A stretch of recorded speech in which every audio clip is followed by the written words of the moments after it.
And in years to come, what's going to happen to it? This planet has only so much to offer, and humankind is not being very kind to it. It's getting really, we're abusing it.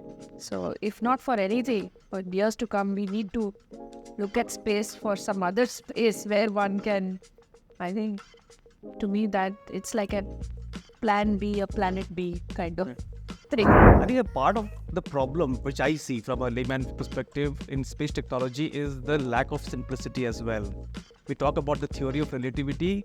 The relatability also needs to increase. So you need to break it down. You need to bring it at a school level. Today, if a kid is curious about space, what does she need to do? What does she need to understand? Today, our entire quality of education on science per se has been, I have not seen a lot of dramatic changes in the way we are actually teaching our kids. Then you'll find people who sponsor the explorers, yeah? You talk about the polar expeditions, yeah? The nobles or monarchs or the business people who sponsored those exploration, or even, people who sponsored Vasco da Gama. So you find what is their motive? That's commerce. So from curiosity, then here is commerce, yeah? Both beautifully combined, yeah?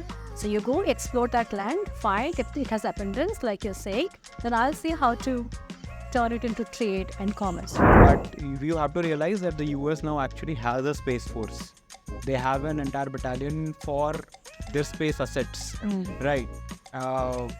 Probably, you have been in with the government. What would you like? Is it time for India to have its own space force? There's energy within 25 years. So every country in the world, we're talking about space war, every country in the world collaborates. So they put their best people on board. They put all their financial prowess to build a space mission that effectively goes to another galaxy and fixes a problem. We collaborate with an alien race. We figure out how to communicate with them. We bring back another particle that effectively destroys this one. And the world is a happy place again. One of the things that he said, which I remember pretty distinctly, was what we consider as very rare things on Earth are in extreme abundance in space. It's just about that discovery. This is going to be the next big thing, right? It's going to be, if there is a commercial implication that can be attached, and the commercial implication could be because of the point that I made earlier, or it could be because of rare earths and the access to minerals and other things, then money will follow automatically, right? And then after that, it's just a question of where the intellectual horsepower is available. Normally we say credit law, criminal law, and all those stuff. She asked me a question, why not space law? Really? Wow. Right. So anyway, tomorrow, companies, organizations, countries are going to fight space in the space, right? And therefore, can I make a difference there?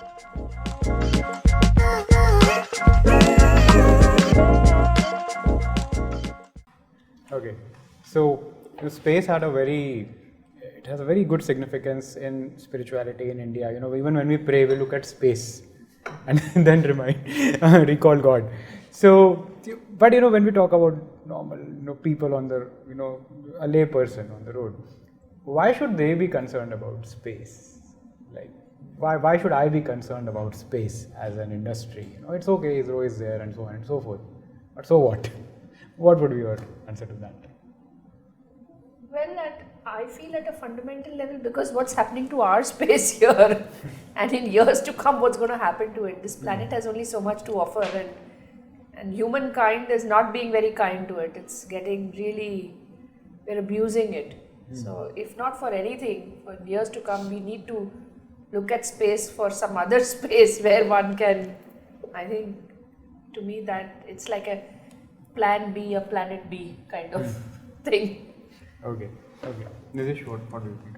I think for me, when you talk about space, I think about sky full of stars, and I think the association with the star-studded sky would be so clear in everybody's mind, because when we grew up, of course, we did not have the concrete jungle. I remember my own childhood. I'd be sleeping on the terrace, and then I would be seeing those stars. So I think that association, that emotional connect with the space is there in some capacity. Of course, in towns with so much of fog and pollution, we don't get to see that. We use telescopes of different degrees to even have a look at the stars and the moon.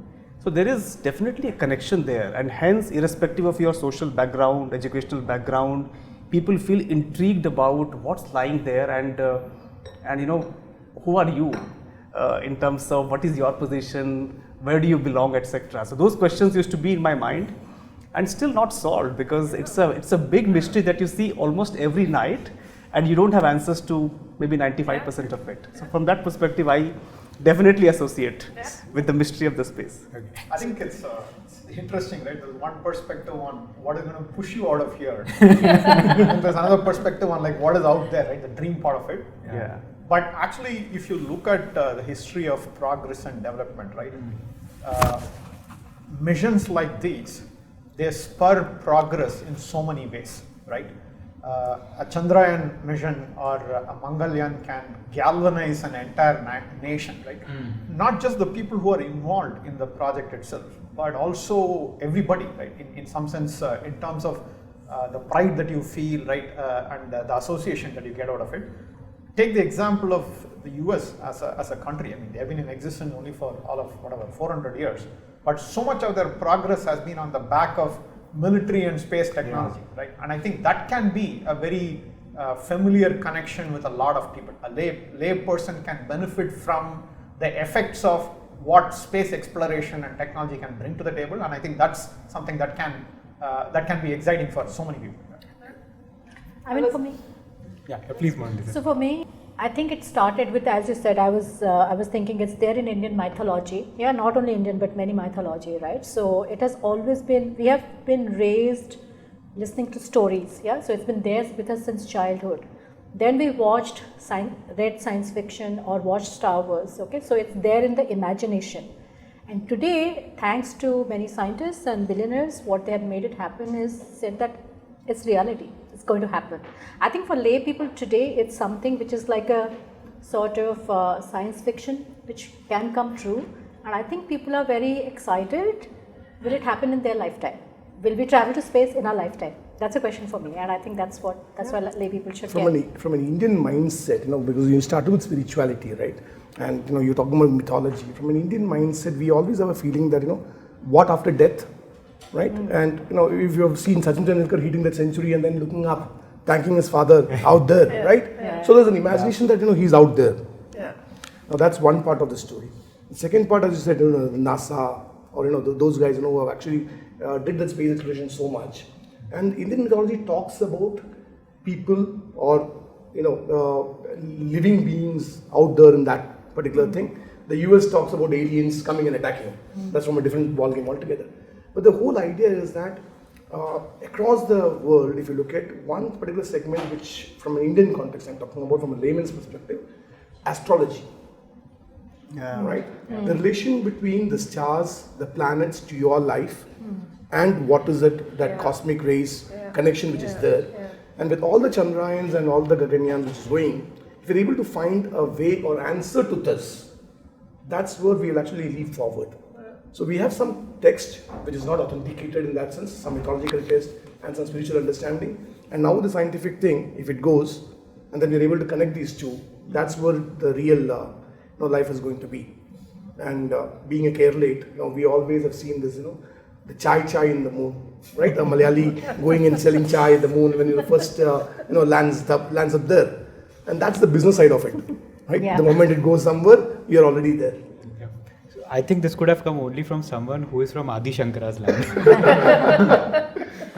Recently I had the opportunity to listen to Shrijan Pal Singh. He is the CEO and founder of Homi Labs. Mm-hmm. He's also worked with Dr. APJ Abdul Kalam and really a person who's out there. This was at an event. He was actually talking about space, the opportunities that are out there, and why should there be a very deliberate move to discover more about space. And one of the things that he said, which I remember pretty distinctly, was what we consider as very rare things on Earth are in extreme abundance in space. It's just about that discovery. Yeah. So, for instance, diamonds. Yeah. So, one large planet's moon, it rains diamonds there, and diamonds here are so rare. Even the rare earths that we talk about, the very rare metals that are today used, let's say in our phones, etc., it's an extreme abundance out there. So then, how do you,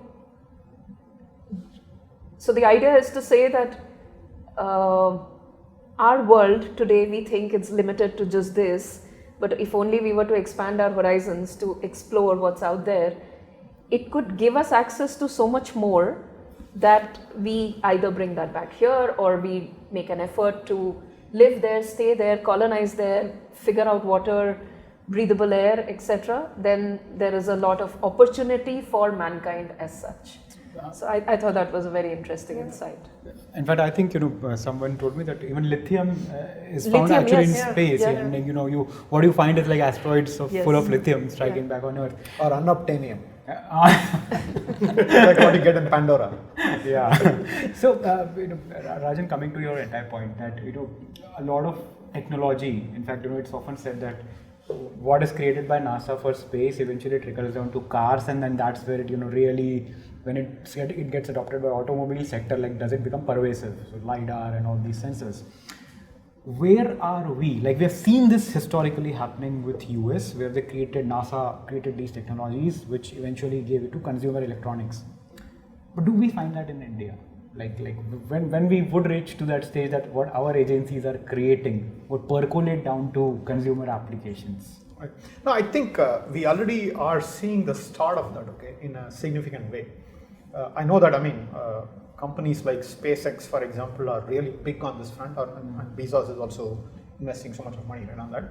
But the Indian ecosystem has already started seeing the birth of many such startups that are into something related to space, right? In fact, there are organizations, I can't name a whole lot of them, right? I don't remember them, but there are organizations that have actually succeeded, right, in figuring out how to squeeze a lot of things into smaller payloads. Ones that have successfully attempted how to put such payloads into orbit as well, right? And these are all supplementing the efforts of an ISRO or a DRDO or others, right, that have been doing things in this area. So I think it's just a question of time, just like how so much of funding has come into new technologies like the AI and Gen AI, right, and the things that we talked about. This is going to be the next big thing, right? It's going to mean, if there is a commercial implication that can be attached, and the commercial implication could be because of the point that I made earlier, or it could be because of rare earths and the access to minerals and other things, then money will follow automatically, right? And then after that, it's just a question of where the intellectual horsepower is available, right? Indians in particular are really good at jugaad, right? In fact, we were joking around before the start of this conversation how Bangalore roads could be the testing track, right, for what you might encounter in space. But in some sense, right, we are really good at figuring out how to do jugaad, right? If you've seen the original Apollo 13 movie, right, where they suddenly start running out of oxygen and then they do jugaad actually to fix that problem, right? It's that, right? That's what we are really good at. So I think as a, therefore, nation, we are already very well equipped to handle the kind of uncertainties and challenges that we are likely to encounter, and therefore we will see the birth of many companies, right, that will do really well on this program. Many new findings and technologies that are originally intended for space exploration will find their way. We talked about how, for example, can a driverless car be ever successful in the Indian context, given the way we drive, the defensive driving that we need to practice, the lack of lanes and so on. Maybe space exploration technologies will find us an answer for that, right? So that's what I am hopeful for. So in fact, you said Bangalore. I believe that's the reason you find so many Land Rovers and Range Rovers here. Okay. So, when we talk about space, and there are a lot of youngsters who are interested in this sector, and it has really opened up in the last 4-5 years when the government liberalized the policy. If tomorrow a youngster intends to go into this sector and venture out. In fact, we had one of our students who comes from ISRO, and he says that he wants to go and form his own company and into space. What would be the advice that you will give to such a person when they're trying to venture into this kind of a completely uncharted terrain? I'm actually interested in this answer because my 7-year-old actually has exactly this question. I don't have an answer right now, I'm thinking. So So I actually, a friend of mine actually is doing a space education, not space tech, but space education company. And yes, youngsters are very fascinated. But what I was reading up is that this area of space economy is not that small. Even for India, it's somewhere around 8 billion or something, and it will grow to some 40 billion or whatever. And what I've read is that in the last few years, there were just a handful of startups. Today, some 140 odd startups now actively doing some part or the other, trying to solve some part of the other of the space equation. So I think, I feel the human motive behind any new exploration, or to our topic of colonization for that matter, I find there are three main ulterior motives that human race has, and which actually leads to conquering the unconquered. And for me, they fall into, one is the explorer, that's curiosity. Yeah, so there are those who definitely want to see what's out there that they haven't seen, and how that can be conquered. Yeah, so whether it was different islands on Earth, to deep sea exploration, to now space. Yeah, so there are the explorers. There's curiosity, which is the driving force. Then you'll find people who sponsor the explorers. Yeah, you talk about the polar expeditions. Yeah, the nobles or monarchs or the business people who sponsored those exploration, or even people who sponsored Vasco da Gama. So you find what is their motive. That's commerce. So from curiosity, then here is commerce. Yeah, both beautifully combined. Yeah, so you go explore that land, find if it has abundance, like you're saying, then I'll see how to turn it into trade and commerce, right? And I think the third, which I feel is also quite related, is religion. Yeah, and you'll see this on Earth, many things. You go colonize a particular country or a land or a continent because you want to perpetuate a certain religion out over there, convert them before even they know what other religions are all about. Yeah, and here maybe when we talk about the space colonization, it's about human race as a religion in itself, right? So it's human beings, their survival. If we were to believe Mr. Elon Musk, that Earth may not be there forever. So let's find a second home, third home for ourselves, and that's out there in the universe. So it's the human race which needs to survive. And so I find curiosity, commerce and religion as the ulterior motive which is there. So for the youngsters, find one of these main motives that you have and work on that. Okay, I'll just differ a little bit on that part, because companies here in the world already have started moving away from a shareholder's wealth to a stakeholder's wealth, right? Or stakeholders' point of view.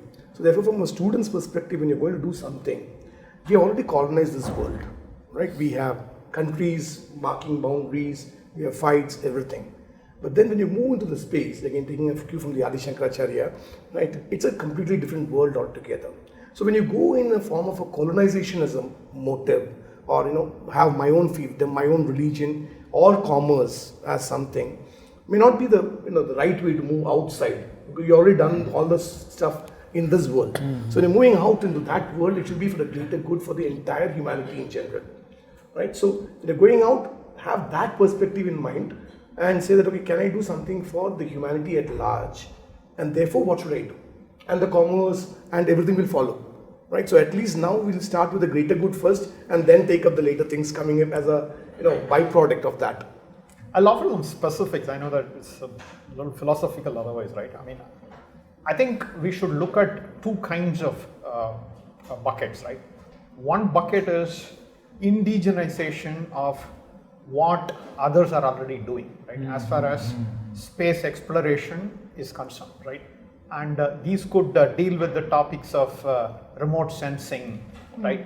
Miniaturization, right? There's a whole bunch of things like that, right? That other organizations like NASA, for example, have already done that. We have done it as well in ISRO, but there is so much more that can be done, right? We can get better at it, right? So there is an indigenization aspect of how advanced existing technologies are, and therefore every one of them provides an opportunity, or it provides a route for students who are interested in this. Say that, let me take this topic, I'm going to take remote sensing, and then I'm going to study the best that is there, and I'm going to find a way by which I can learn that and I can bring that in India, I can indigenize it, right? So I think that is one path that you can take. The other path is space colonization is going to place a lot of demands that haven't been solved today, right? For example, I mean, putting 1 million people on Mars, for example, it is not going to happen because we are able to send plane loads of people there, right? We have to first of all terraform Mars, right? Terraforming means that making Mars as a planet inhabitable for human beings, right? Which means that either you actually change the entire atmosphere of Mars so that it becomes breathable for us, or you need to construct massive domes that, like what you see in science fiction movies, right? That house a hospitable climate for you so that you can live within that dome and not step outside of it, right? Now, all of this will mean that you need to get down to the basics of how do you terraform, right? And it is not going to be possible with human labor. It will be possible only with machines, and not just machines that we can send from Earth to Mars, but machines that can be created on Mars, self-replicating machines, robots. I know that Elon Musk is building an army of robots also for that, right? But the point is, like, we need to think about those technologies as well, right? That could be another avenue of exploration in terms of what topics students pursue so that they are able to get in. Okay, when you say indigenization, many times it's argued like if you are like trying to indigenize something, it's just reinventing the wheel again and again. In fact, if you look at Rajiv Chandrasekharan, he said that why do we really need to go and create our own large language models? We can just use them for our applications and just scout for novel applications per se. They extrapolate the same logic to space. Then the counter becomes that are we wasting too many resources into this indigenization drive? Should we just use that technology and possibly look at a use case in space, or maybe there is an inherent value within indigenization? I have a strong point of view on that, but I don't want to monopolize the conversation. I will let others chime in. I mean, I would say that's a prime candidate for utilizing many of the technologies that we've been discussing earlier today. Robotics, artificial intelligence, all of that is effect, because I mean, what I sense from the entire conversation so far is there are elements of dread, romance, mystery, spirituality, inspiration. So there's quite a few things that have come out. One thing which hasn't come out is fear. Isn't there also a sense of fear, saying, okay, tomorrow if each one of us in this room is able to go to space, how many of us would be able to sort of cross that mental bridge? So effectively, and keeping that in mind, I think with the advanced technologies that we're referring to, so they find a natural fit, at least in my mind, to an environment which is not necessarily or may not necessarily be suitable for human inhabitation. So by the way, did you get your answer?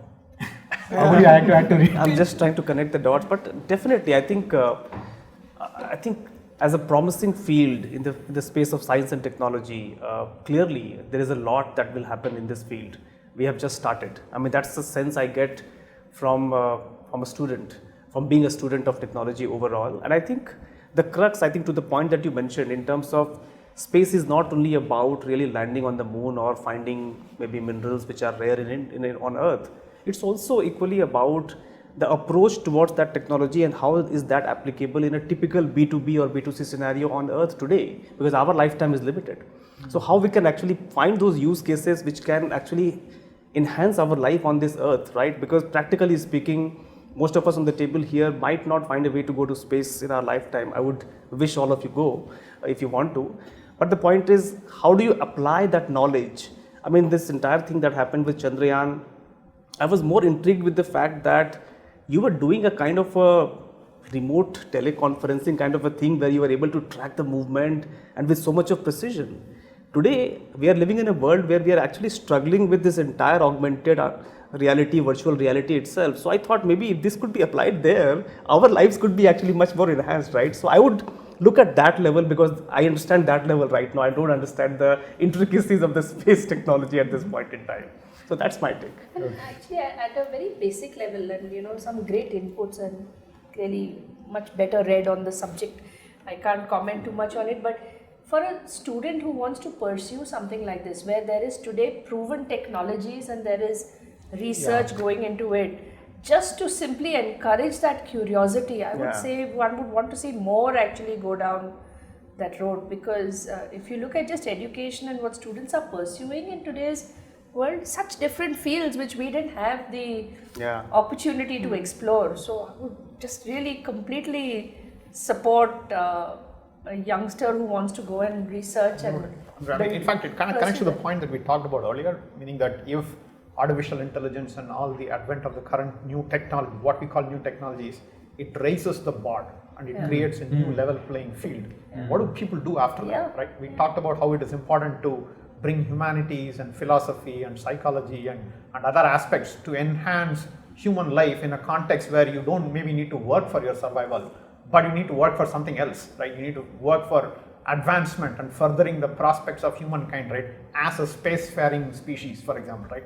It's also about like how you can apply your intellectual horsepower to research and development for what is the next new, right? I think that can be a great motivation for people in a scenario where everybody is saying that what now? I mean, whatever I used to do, it's being done by machine. It's being done by artificial intelligence. In right? fact, at the risk of digressing for a minute, I'm going to correlate to a conversation I had with my daughter 5 years ago when she, a STEM student till her A levels that she took, and then decided to go into the world of art. And both parents being STEM background, we were like, couldn't relate to, what are you going to do with this, and what do you want to do? She says, I want to graduate in the world of ceramics. And so we're just kind of reconciling to where this is going and trying to understand her, because at one level we're talking space and future. This seemed like you're going somewhere, where is this leading to? And her point was that, but your world is going to get all automated.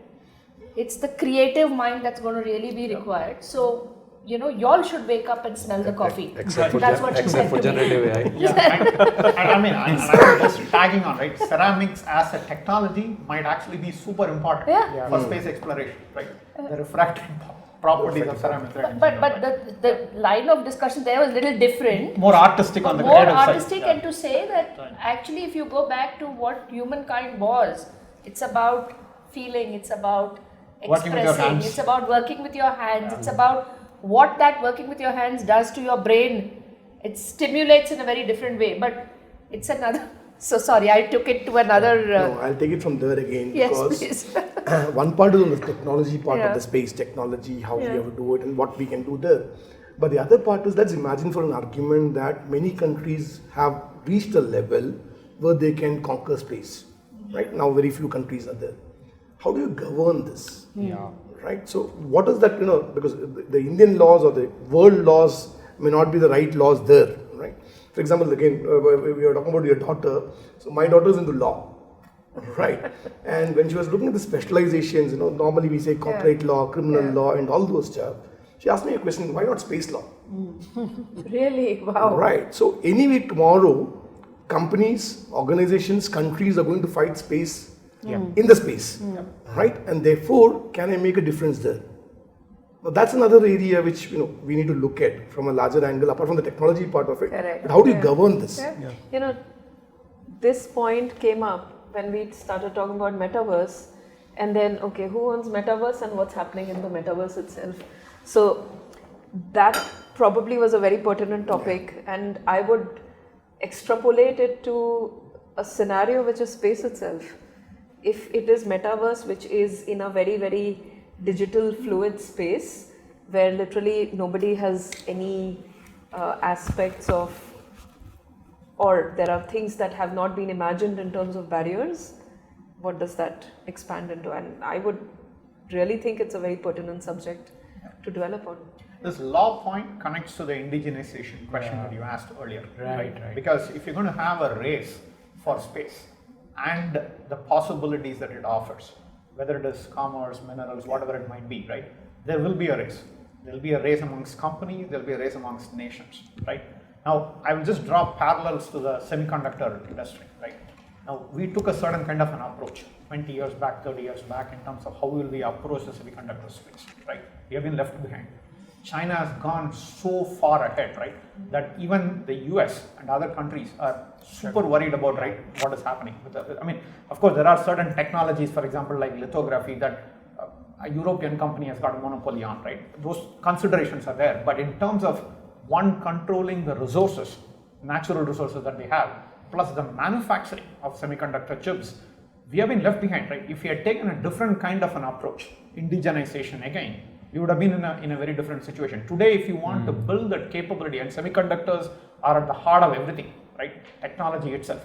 So if you don't actually focus on indigenizing some crucial things, we could actually be left behind, and then we might have to resort to law then, right, to figure out what share we will get out of what is happening.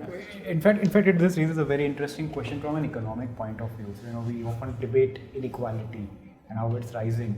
But in a lot of dystopian movies, you'll find that Earth's atmosphere has been spoiled, and the good guys have moved to the space, and the people left behind. But at a more macroeconomic level, what happens when countries which are developed and develop this capacity to explore space move there, while overpopulous countries or possibly resource deficient countries are unable to do that? And it's in Hindi it is in Maya ko Maya mile kar lambe haath. So the rich get richer and get greater access, and the poor get poorer and are left with lesser access. So how do we solve this? And in fact, even before that, how do you in particular would envisage this interstellar economy working, and what could be the challenges and complications? See, the heart, I'll just offer one insight into this, and then I want others to comment on this. See, at the heart of any kind of progress and development lies the ability of humankind to harness energy, right? Without energy, there is nothing that is possible, right? We get all of our energy from the solar system, from the sun today, right? Earth as a planet, everything on Earth, right? Whether it is our hydrocarbons, so many hundreds of feet below the ground, or whether it is our windmills or our solar panels, whatever, right? All energy is energy that has come from the sun, right? Our ability to harness the energy itself is today very limited. I mean, we are still so dependent on fossil fuels, hydrocarbons and coal and so on. Of course, there is progress that is being made on windmills and other things, right? I think the first order of the day would be to make energy pretty much zero cost, right? So a lot of the focus on development needs to be on that. That coupled with progress that we are making on the technology front, right? AI and automation and all that will mean that you are able to reach a certain level of comfort for humankind as a species, right?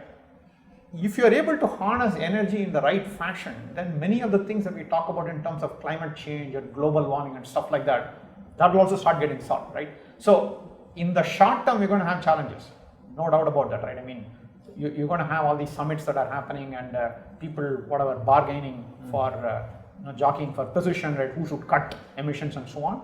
But the expectation is that in a couple of centuries, right? I mean, of course, not in our lifetimes, that we would have solved the energy problem. We would have figured out a way by which we can get abundant energy, that energy's cost has become near about zero, right? That anybody can get access to energy, literally free, right? When you get to that state, then you start thinking, right, about space exploration. In fact, I don't know whether you guys follow Michio Kaku, right? I mean, he's one of the foremost physicists in the world, right? He talks about the Kardashev scale, right? The Kardashev scale determines how much energy you are able to access or harness, right? So the first Kardashev scale one is that it means that you have been able to access the energy that is available to you as a planet. The second step he takes it to that you as a solar system, you can access all of the energy available within that. And then he extends it, right? So the point that he makes is that we will become a spacefaring species, but we will also find ways by which we can harness the energy that is available, right? So while those dystopian and other things are there, I think it is also about the progress that is made on that front, right? That will determine how things go.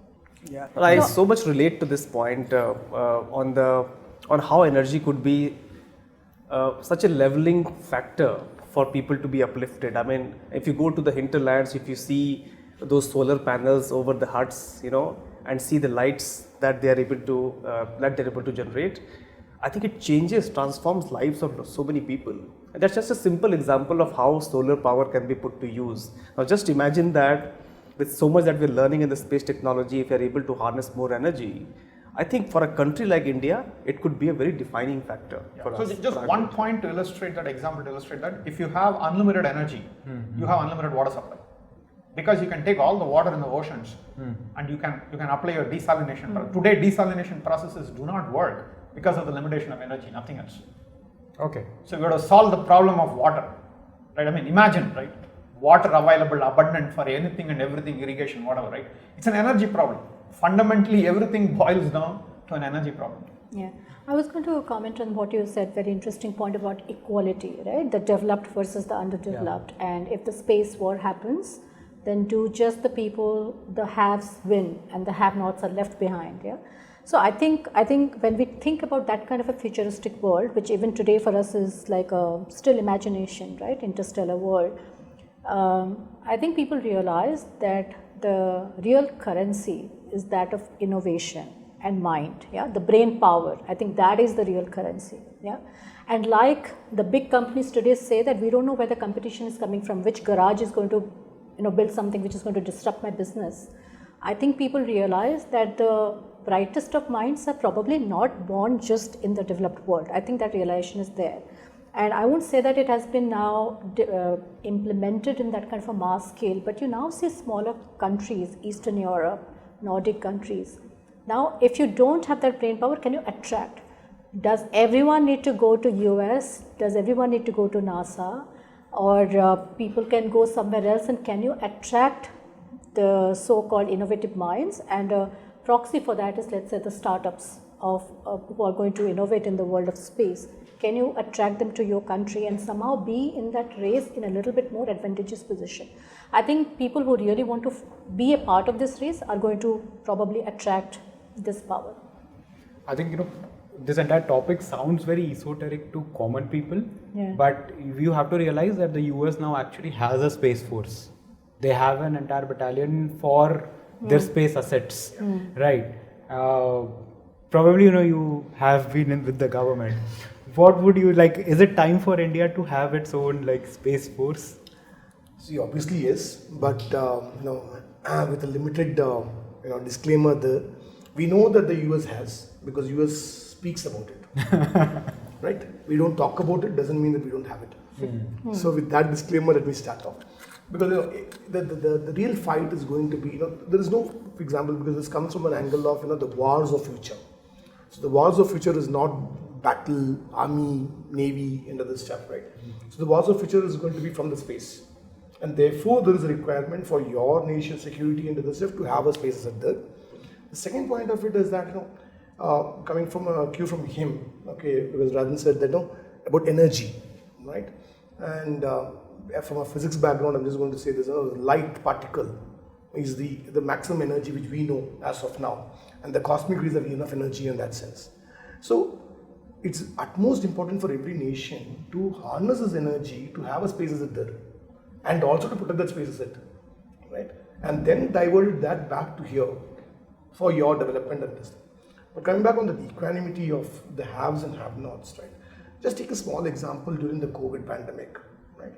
When the vaccine came, every country was hell-bent on protecting its own people first, right? We also did that.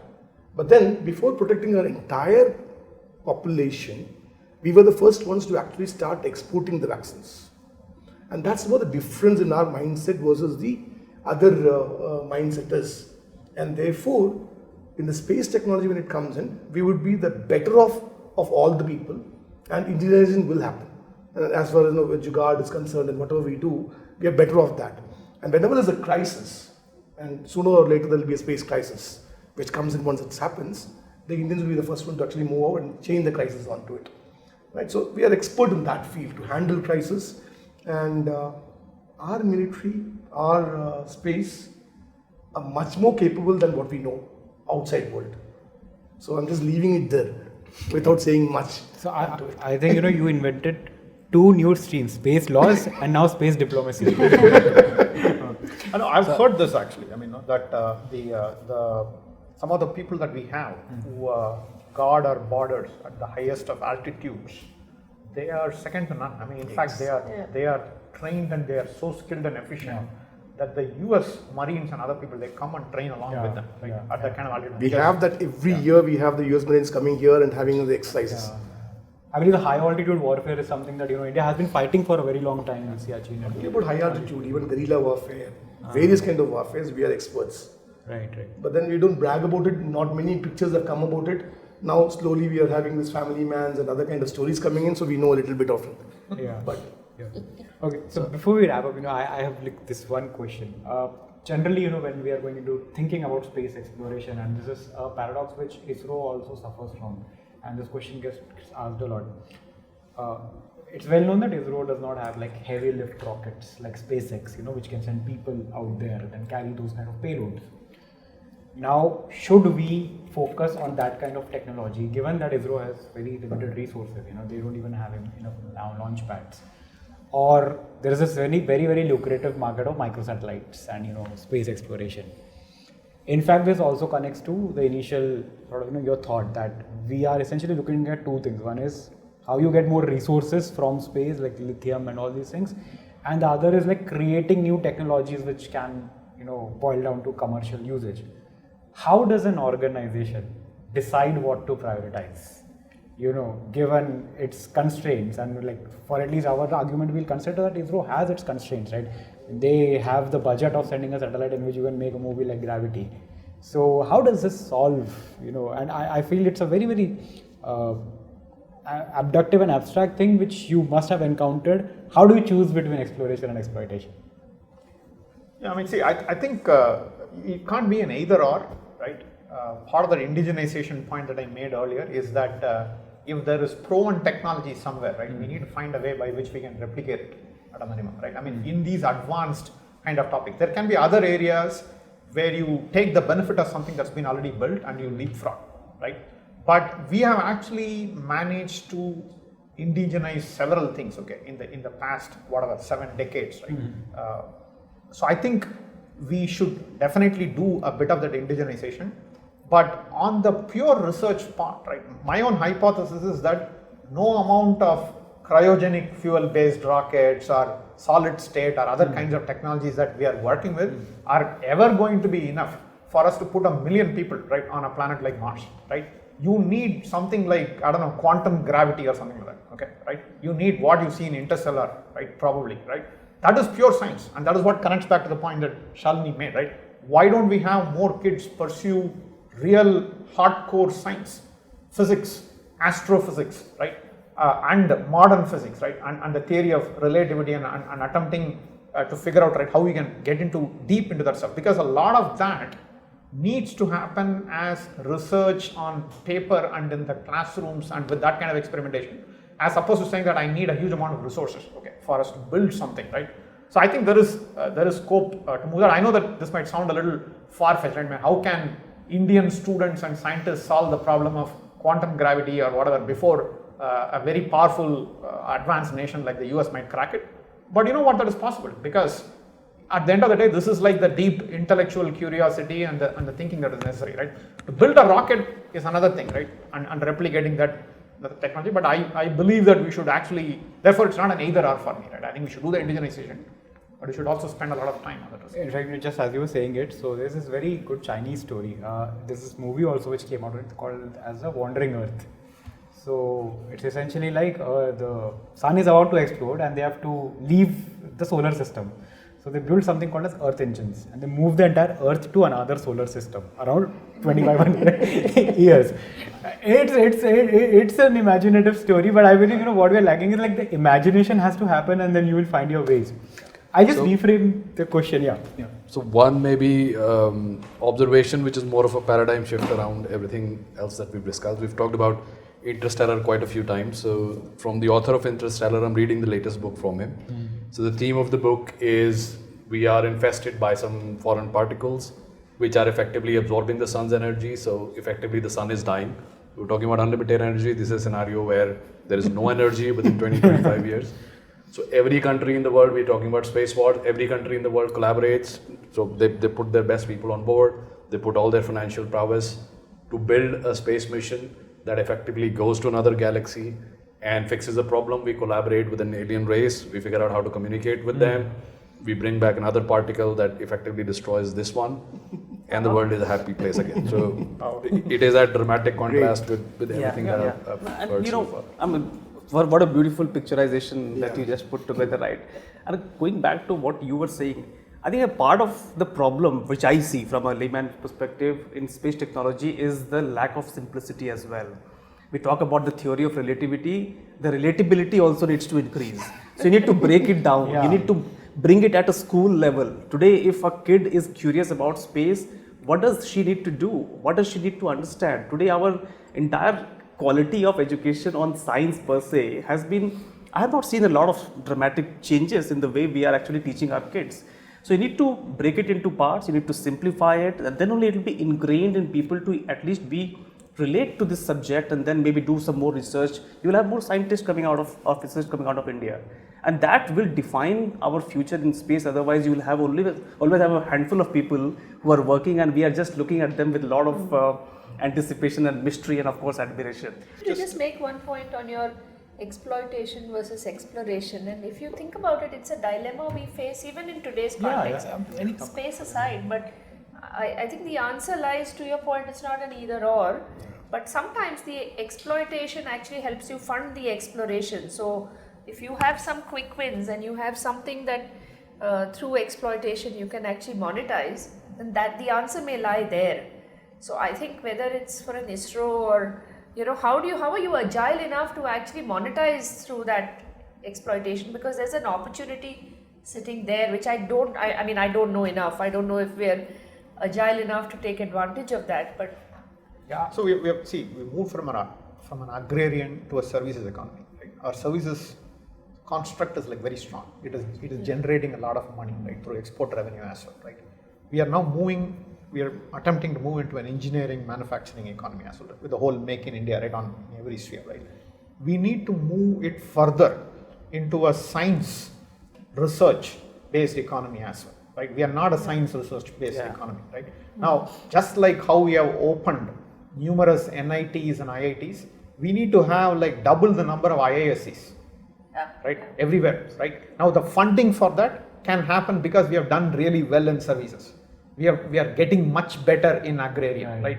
We are starting to do well in manufacturing and engineering, right? But a lot of that money has to be taken, and that will serve every purpose, whether it is defense here in our planet, or whether it is space defense, or whether it is in law here in our country, or whether it is space law, right? Or whatever it might be, right? So part of that shifting, right, that using the resources that you have generated from what you've done in the past and what you have got successful at, and redirecting it to more fundamental research, I think that's a pretty big order. Yeah. I believe that paradox always remains for any organization, yet we see organizations fumbling over and over again. Like Nokia fumbled on it, Lehman Brothers fumbled on it, in spite of doing some very, very innovative stuff.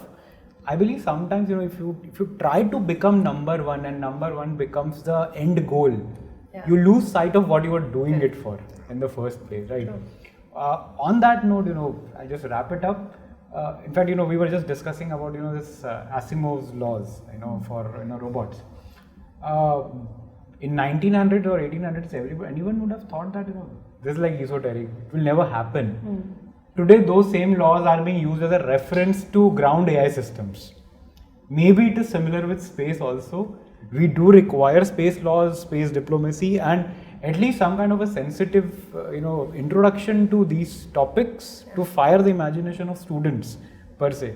Because without that, we just not lack technologically, but also philosophically in terms, the intellectual growth of the country. So, anyways, thank you. It was such an, enlightening experience to just listen to all of you, and I would really, love to. I can go on and on talking about space and AI. You can see the passion already. Yeah. Yeah.